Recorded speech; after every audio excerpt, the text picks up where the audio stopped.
My ex-husband thought divorcing me for his blonde secretary was his ticket to the good life. What he didn't know: I wasn't just his wife, I was the architect of his entire empire. And when I walked away, I took every connection, every client, and every secret that made him successful.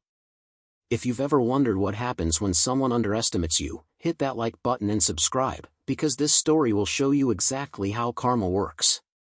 Trust me, you won't see this twist coming. You know, they say behind every successful man is a strong woman.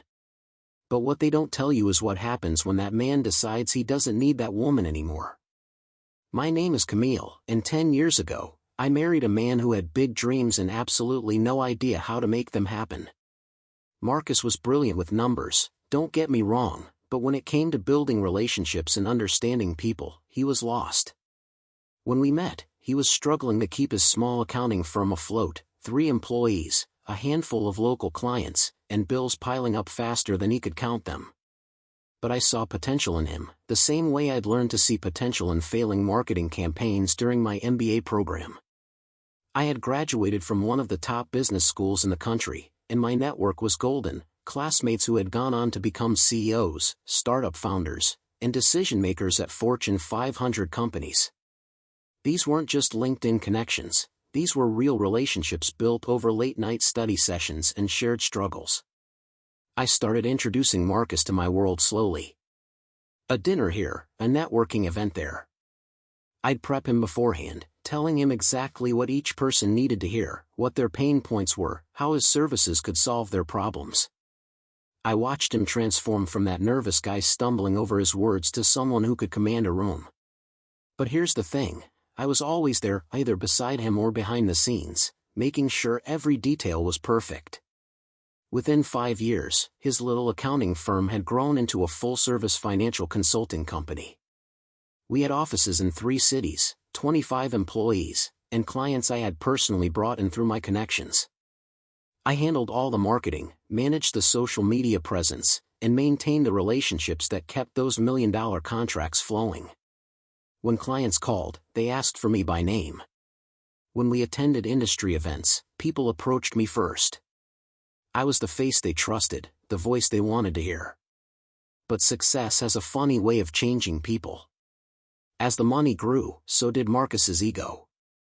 He started talking about his company, his vision, his success story. The late nights we used to spend planning together became late nights he spent at the office without me.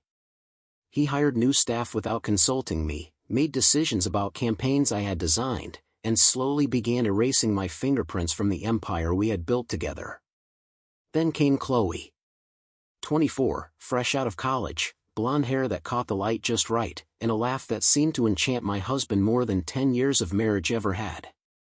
She started as his personal assistant, but I watched the way his eyes lingered when she brought him coffee, the way he suddenly cared about his appearance again, the way our conversations at home became shorter and less meaningful. I felt it in my bones before I saw the evidence. That sinking feeling when someone you love starts pulling away, and you can't quite put your finger on why. The passwords that used to be shared became private. The phone that used to sit casually on the counter was now always face down and within arm's reach. The cologne I had bought him for our anniversary was replaced with something newer, something I had never smelled before. But I held on, because that's what you do when you love someone, right? You fight for what you built together. You remember the good times and hope they'll come back. You tell yourself that maybe you're just imagining things, that maybe the stress of success is just taking its toll on both of you. The truth hit me like a slap in the face on a Tuesday morning in March. I had forgotten my laptop at home and came back to grab it before my client presentation. The house was supposed to be empty. Marcus had left for work an hour earlier, or so I thought. But there he was, standing in our kitchen, still in his robe, talking on the phone in that low, intimate voice I hadn't heard him use with me in months. "I can't wait to start our life together properly," he was saying, completely unaware that I was standing frozen in the doorway. "Once this is all over, we can finally be public about us. No more hiding, no more pretending." The words felt like ice water in my veins.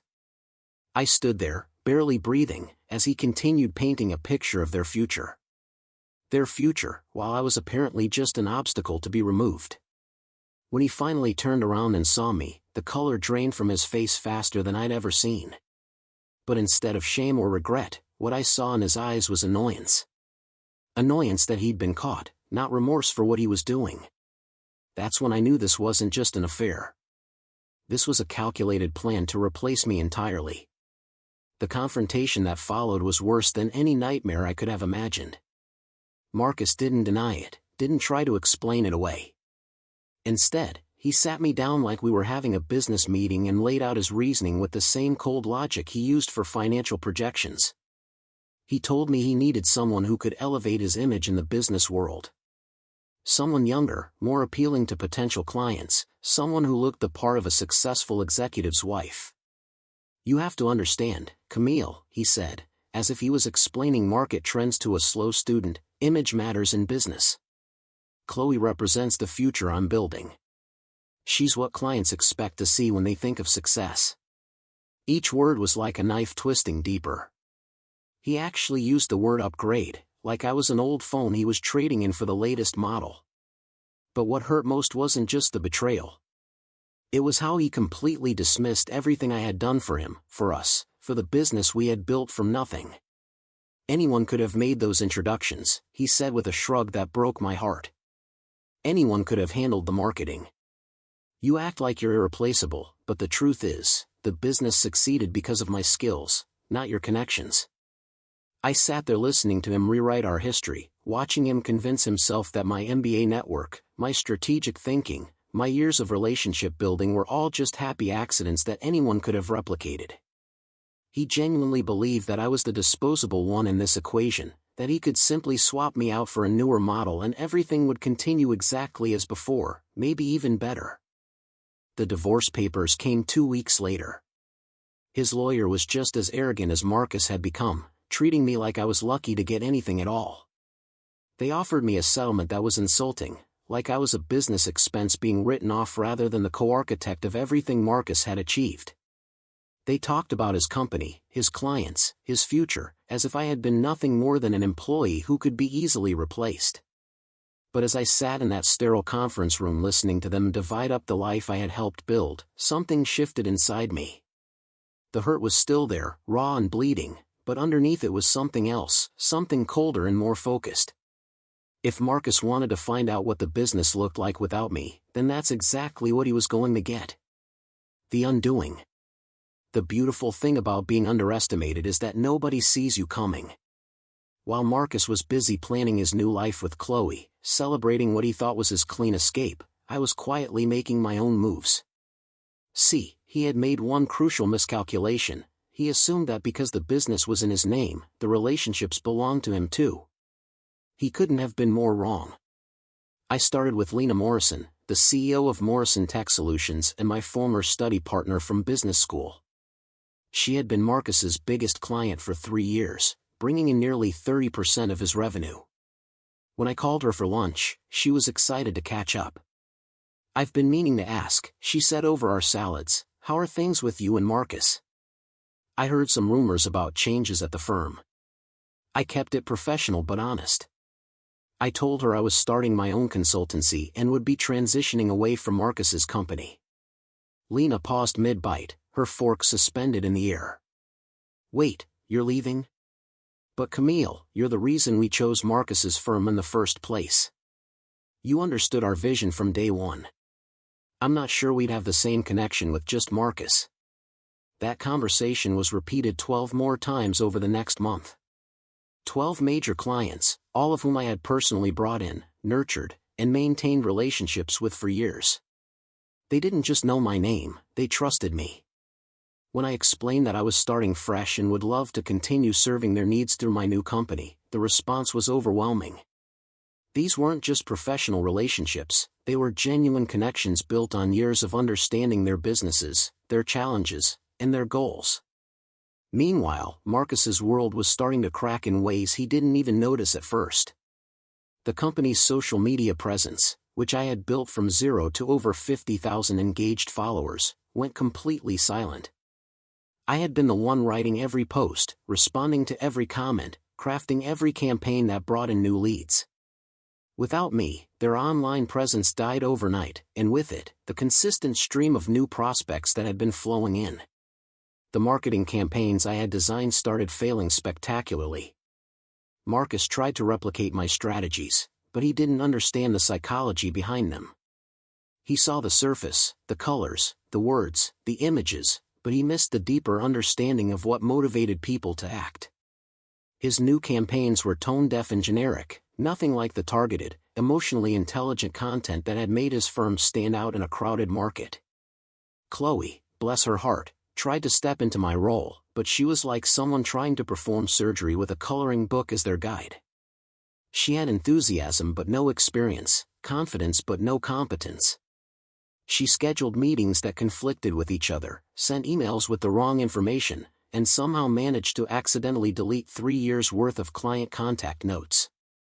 Watching her struggle would have been amusing if it wasn't so predictable.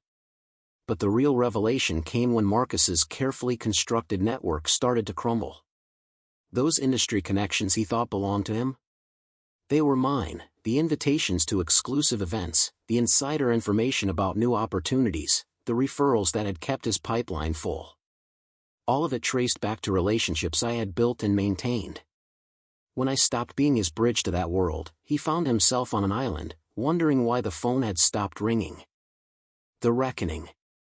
6 months after our divorce was finalized, I was sitting in my new office, a beautiful space downtown with floor-to-ceiling windows and a view that reminded me every day how far I'd come. When my phone rang, the caller ID made me pause. It was Marcus. His voice was different when I answered. Gone was the confident, dismissive tone I'd grown so tired of hearing. Instead, he sounded tired, maybe even desperate. Camille, I was hoping we could talk about business. I almost laughed. The man who had told me anyone could do what I did was now calling me for help. Apparently, things weren't going quite as smoothly as he'd planned. Morrison Tech Solutions had been just the beginning. One by one, his major clients had quietly transitioned their business to other firms, many of them to mine. The ones who stayed weren't happy with the service they were receiving. Chloe had accidentally sent confidential information about one client to their competitor, and 2 others had complained about the decline in the quality of their financial reports. But the real blow came when Marcus realized that his network had vanished along with me. The exclusive industry events he used to attend, those invitations had been coming through my connections. The referrals that had kept new business flowing, they had dried up completely. He was like a man who had been swimming in what he thought was his own pool, only to discover he'd been floating in someone else's ocean the entire time. The final straw was when his biggest remaining client, Peterson Holdings, decided not to renew their annual contract. Marcus had been certain they'd stay. After all, he'd been handling their books for 4 years. What he didn't know was that I had introduced him to James Peterson at a charity gala where I was on the planning committee. James had told him straight up, "Marcus, you're good at what you do, but Camille was the reason we trusted your firm with our business. Without her insight and strategic thinking, you're just another accountant." Meanwhile, my own business was thriving beyond my wildest expectations. Those clients who had followed me weren't just staying out of loyalty. They were genuinely happier with the service I was providing. Without Marcus's rigid, numbers-only approach, I could offer the kind of holistic business consulting I'd always wanted to provide. I was helping companies not just manage their finances but understand their markets, build their brands, and develop strategies for growth. The sweet taste of vindication, though, was nothing compared to watching Chloe's true colors emerge under pressure. When the money started getting tight, when Marcus had to downsize the office and let go of half his staff, suddenly his upgrade wasn't so committed to their future together. She started complaining about their lifestyle, about how things weren't what she'd expected when she'd broken up a marriage for him. By month 8, she was gone, leaving Marcus alone in an office that was too big for his shrinking business, with a mountain of debt and a reputation that was becoming harder to salvage every day. The man who had thought he was trading up had ended up with nothing but the wreckage of what we'd built together. The new horizon. 1 year after my divorce, I found myself at the annual Business Excellence Awards, an event I used to attend as Marcus's wife and now attended as the CEO of my own thriving consultancy. I had been nominated for Entrepreneur of the Year, something that would have been impossible when I was living in someone else's shadow. As I adjusted my dress, a stunning emerald green number that made me feel powerful and confident, I caught sight of a familiar figure across the room. Marcus looked older, tired in a way that went beyond just physical exhaustion. His suit was wrinkled, his hair needed cutting, and he was standing alone by the bar, checking his phone with the desperate energy of someone hoping for a call that wasn't going to come. When our eyes met across the crowded room, I saw something I'd never seen in him before: genuine remorse. He approached me slowly, like someone walking toward a judge who was about to deliver a sentence. "Camille," he said, his voice barely above a whisper, "you look incredible. Successful. Happy." There was a pause, heavy with everything he couldn't quite bring himself to say. I made a mistake. A terrible, terrible mistake. I listened as he tried to explain, tried to find words for the magnitude of what he'd lost. He told me about the sleepless nights, about realizing that everything he'd thought was his had actually been ours or, more accurately, mine. He talked about Chloe leaving him for someone with better financial prospects, about clients who wouldn't even return his calls, about lying awake at night wondering how he'd been so blind to what really mattered. "I threw away the best thing that ever happened to me for an illusion," he said, his eyes filling with tears I'd never seen him shed before. "I convinced myself that I was the engine of our success, but I was just along for the ride. You were driving the whole time, and I was too proud to see it. But here's the thing about closure: sometimes it doesn't come with forgiveness or second chances. Sometimes it comes with the simple, clear understanding that you've outgrown the person who hurt you." As I looked at Marcus, I felt something I hadn't expected: peace. Not satisfaction or vindication. Just a quiet, settled feeling that this chapter of my life was truly over. "Marcus," I said gently, "I hope you find your way." "I really do. But my life is different now, and I'm not the same person you married or the same person you divorced. I've learned my worth, and I'll never let anyone convince me it's less than I know it to be." As I walked away from him that night, toward the table where my business partner, Thomas, was waiting, a man who valued my mind as much as my heart, I realized that the best revenge had never been about destroying Marcus. It had been about building something better, something that was truly mine. 3 months later, I won a major contract with a Fortune 500 company. The client specifically requested me because of my reputation for understanding both the numbers and the human element of business success. When I signed that contract, I thought about the woman I used to be, the one who had been so afraid of being alone that she'd accepted being invisible. That woman was gone, replaced by someone who knew exactly what she was worth and refused to settle for anything less.